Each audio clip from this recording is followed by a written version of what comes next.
La promotion de l'entrepreneuriat social qui se caractérise principalement par la volonté de soumettre la performance économique aux critères de l'intérêt général. L'université Lorounion Jean Guédé de Daloa en fait son cheval de bataille. Et puis un soldat thaïlandais a tué aujourd'hui au moins 20 personnes et fait de nombreux blessés. L'homme muni d'une arme automatique et en fuite a retransmis cette fusillade sur les réseaux sociaux, provoquant des scènes de panique dans la ville de Korat. Bonsoir et bienvenue dans le journal. L'université Lorounion Jean Guédé de Daloa fait la promotion de l'entrepreneuriat social à son credo. L'entrepreneuriat social, la nouvelle politique économique caractérisée par la volonté de soumettre la performance économique aux critères de l'intérêt général. Ce concept a été lancé lors de la rentrée académique de l'UFR des sciences économiques et de gestion. Le reportage de Soro Corona.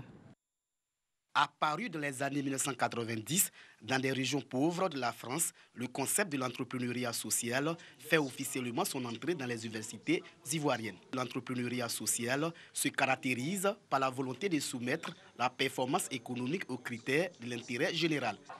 L'entrepreneuriat social, c'est la même base qu'un entrepreneur. Et à cela, on ajoute un impact social. Et l'impact social, c'est comment est-ce que je peux faire favoriser mon territoire à partir de l'argent, du business que je fais, que je crée, et comment je peux rendre service au territoire qui m'a permis d'entreprendre. Cette nouvelle approche entrepreneuriale, l'UFR des sciences économiques et de gestion de l'université Lorounion Guédé veut en faire la promotion. Cette année, le gouvernement fait la promotion de la question de la solidarité. Il y a même un programme social du gouvernement. Il est bon que sur la base de ça, on approfondisse les questions de social, de solidarité. La rentrée académique de cette UFR a été l'occasion de faire une large promotion de l'entrepreneuriat social à travers des conférences et des travaux pratiques. L'introduction de l'entrepreneuriat social dans les modules de formation des universités est encouragée par les responsables de l'agence emploi jeunes. Pour une entreprise qui se crée, l'aspect social, l'aspect solidaire humanise un peu l'emploi, un aspect qui permet quand même à tout bénéficiaire de s'épanouir et de faire en sorte que plusieurs autres emplois soient créés. L'entrepreneuriat social vient permettre aux étudiants d'allier études à l'entrepreneuriat. L'entrepreneuriat social vient également comme une solution à l'épineuse question de l'emploi des jeunes en Côte d'Ivoire. Les jeunes filles du lycée Mamifété de Benjéville exhortées à opérer de bons choix après le baccalauréat. Un mauvais choix, on le sait, pourrait avoir une répercussion sur les études. Comment donc bien choisir sa filière et son université après le bac? C'est cette opportunité que le Rotaract Club Abidjan Cocody a donnée aux apprenantes de ce lycée. Doigt des lasers. Visite de stands, échanges B2B, les élèves du lycée Mamifété de Benjerville s'informent sur les filières et universités à choisir après le baccalauréat. Une activité dénommée Journée Carrière organisée par le Rotaract Club Abidjan Cocody. L'orientation professionnelle après le bac est une chose très importante. C'est vrai, quand on n'a pas encore passé le bac, on se dit que c'est la meilleure des choses, mais après le bac, c'est là que la vie commence. Donc il faut pouvoir faire les meilleurs choix. Il faut pouvoir faire les meilleures orientations parce que c'est ces orientations-là qui déterminent notre vie. Les journées carrières ont pour but de faire découvrir aux apprenants des lycées et collèges des opportunités à saisir en matière d'études, de formation, de stages, d'emploi et de métiers.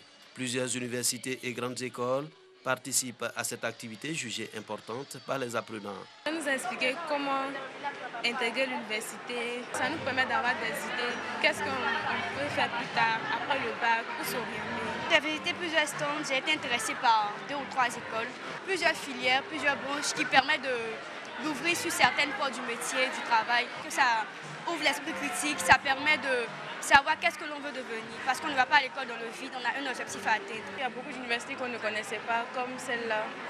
Mais après, ils ont beaucoup d'avantages qui nous intéressent. Moi, dans ma tête, je suis déjà calée, je veux faire le marketing. Et si possible, un double diplôme que certaines universités proposent. Nous donnons les différentes filières que nous proposons chez nous aux élèves de s'orienter vers une bonne filière, de ne pas se tromper pour après regretter leur choix de filière et choisir la bonne école. Une conférence publique sur le tri des déchets a été l'une des innovations de cette 19e édition des journées carrières du Rotaract Club Abidjan Cocody qui a vu la participation de nombreux élèves du lycée Mamifété de Benjerville.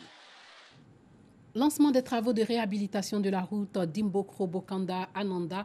98 km de route sont en chantier pour une période d'exécution de 18 mois. Ces travaux s'inscrivent dans le cadre du programme de renforcement des infrastructures routières en Côte d'Ivoire. Le reportage de Djeneba Ouattara de RTI Boaki.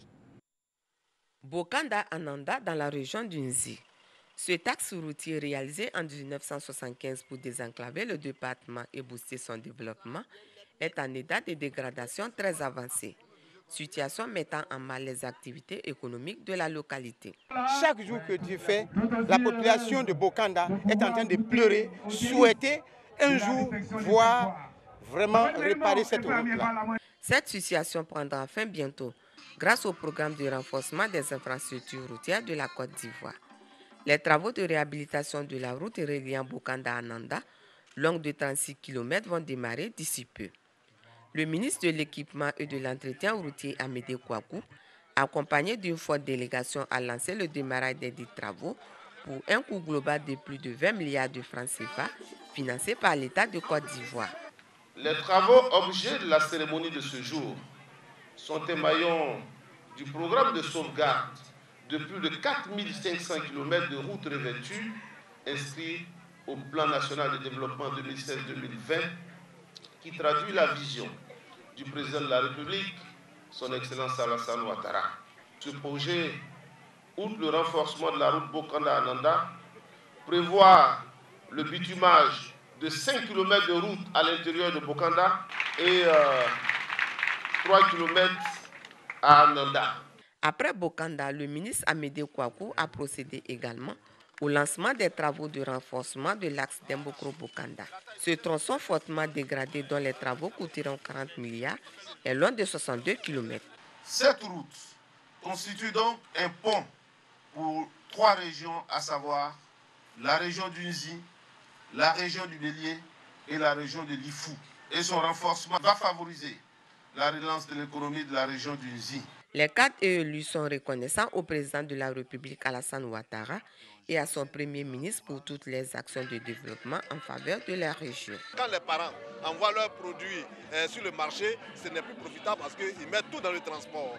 Donc aujourd'hui, je crois que c'est un soulagement. Nous étions dans le gouffre du sous-développement et aujourd'hui, Dieu a fait venir notre aîné, le président Alassane, pour nous sortir de ce gouffre. Encore une fois, le chef de l'État, son Excellence Alassane Ouattara, vient de répondre à une sollicitation de la population. Le ministre Amédée Kouakou a saisi l'occasion pour relever les nombreuses actions réalisées par le chef de l'État dans le pays, et notamment dans la région d'Unzi en matière d'infrastructures routières, d'électricité, d'eau potable et celles en cours pour l'année 2020. Les délais d'exécution de travaux de réhabilitation de l'axe Dimbokro-Bokanda-Ananda sont de 18 mois.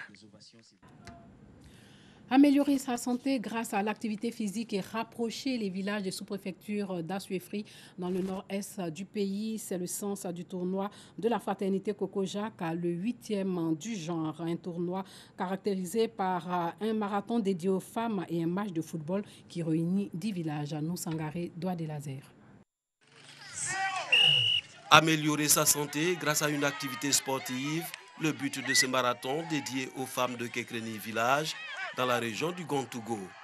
Ces femmes de tous les âges se sont donné rendez-vous devant le dispensaire du village pour le top départ. Le sport permet de guérir des maladies comme le diabète, l'hypertension artérielle, souvent c'est dans les AVC, crise cardiaque, alors qu'il y a un manque de sport.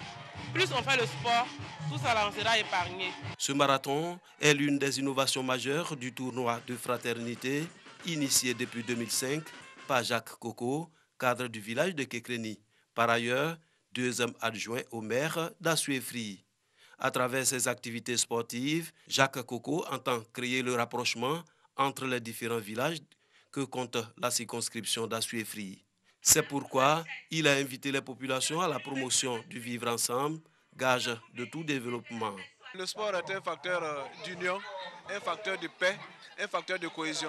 Et c'est pourquoi que chaque année, j'organise cette cérémonie pour contribuer, n'est-ce pas, à la cohésion sociale des habitants de la sous-préfecture. Cette 8e édition du tournoi de la fraternité a vu la participation de 10 villages de la sous-préfecture d'Assuéfri. La finale de ce tournoi de football a opposé le village de Kekreni à celui de Manakro. Elle a vu la victoire du village de Kekreni. 2020, année électorale en Côte d'Ivoire, le premier magistrat de la commune d'Anoumaba apporte sa contribution pour que ces échéances électorales se déroulent dans le calme. Il a rencontré les populations de sa commune pour les sensibiliser à la cohésion sociale. À Clément Boko. Dans une ambiance festive, les populations dans toute leur diversité ont pris d'assaut l'esplanade de la mairie d'Anoumaba, commune de la région du Moronou. Répondant ainsi à l'invitation du premier magistrat de la ville, Raymond Bosson-Étienne. Objectif, sceller le vivre ensemble et la cohésion sociale entre tous les habitants de la cité. Raymond Bosson-Étienne tient ainsi à garder la convivialité entre la municipalité et les administrés. L'équipe municipale veut, à travers cette rencontre, rassurer les populations et améliorer davantage leurs conditions sociales afin d'instaurer un mieux vivre dans la commune. Pour joindre l'acte à la parole, les populations ont reçu la somme de 1 500 000 francs CFA. Le maire Raymond Bosson promet des rencontres périodiques pour consolider le climat social apaisé et amorcer le développement d'Anoumaba. Les Camerounais sont appelés à voter dimanche 9 février, c'est-à-dire demain, pour des élections législatives et municipales en partie boycottées par l'opposition et qui ne suscitent guère d'enthousiasme dans un pays où près d'1 million de personnes ont été déplacées par 2 conflits meurtriers. La campagne pour les élections législatives et municipales camerounaises qui s'achève ce samedi 8 février 2020 n'a pas suscité beaucoup d'enthousiasme. À Douala, de nouvelles arrivées de réfugiés ont été enregistrées ces derniers jours dans le quartier de Bonabéry à cause du conflit entre armées et séparatistes, selon plusieurs ONG. La plupart d'entre eux n'iront pas voter dimanche. Ces élections locales sont boycottées par une partie de l'opposition et de la société civile. Dans un Cameroun meurtri depuis 3 ans par le conflit en zone anglophone entre armées et séparatistes, de nombreuses personnes fuient le scrutin. L'armée a considérablement renforcé sa présence dans ces 2 régions.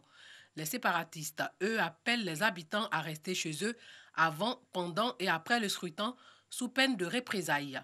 L'ONG Amnesty International a d'ailleurs dénoncé une flambée de violence à l'approche de ces élections. Fin décembre, l'ONU avait recensé 700 000 déplacés internes à cause de ce conflit.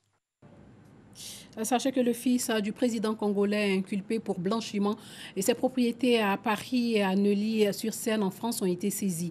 Des biens estimés à 30 millions d'euros, l'inculpation date de décembre dernier, mais on ne l'a appris qu'hier soir. Ouverte en 2009 après une plainte de 3 associations, l'enquête porte sur des soupçons d'acquisition frauduleuse de patrimoine par la famille Sassou Nguesso. Denis Christelle Sassou Nguesso est soupçonné d'avoir acquis des biens en France à des fonds détournés des revenus pétroliers de son pays. Selon une ONG britannique, il aurait subtilisé près de 45 millions d'euros des caisses de l'État congolais, notamment à l'époque où il était numéro 2 de la Société nationale des pétroles du Congo. 5 autres membres de sa famille ont déjà été mis en examen dans le cadre de cette même enquête. Et selon l'avocat de la famille Sassou Nguesso, ses clients estiment que la plainte de l'ONG a été faite à partir d'un document illégal et donc n'a pas lieu d'être. Ils attendent donc que la justice dise si leur plainte est recevable.